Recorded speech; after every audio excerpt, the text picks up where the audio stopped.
Pull-up number 3 is the chin up.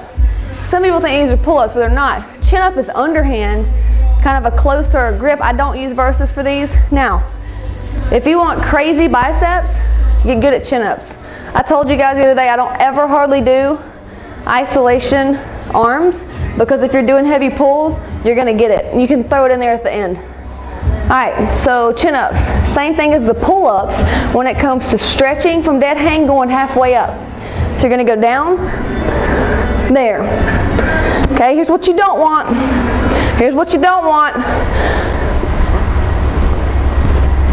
So once again, what I don't want on a chin up is this. I don't want you starting halfway up. I want you to start from dead hang.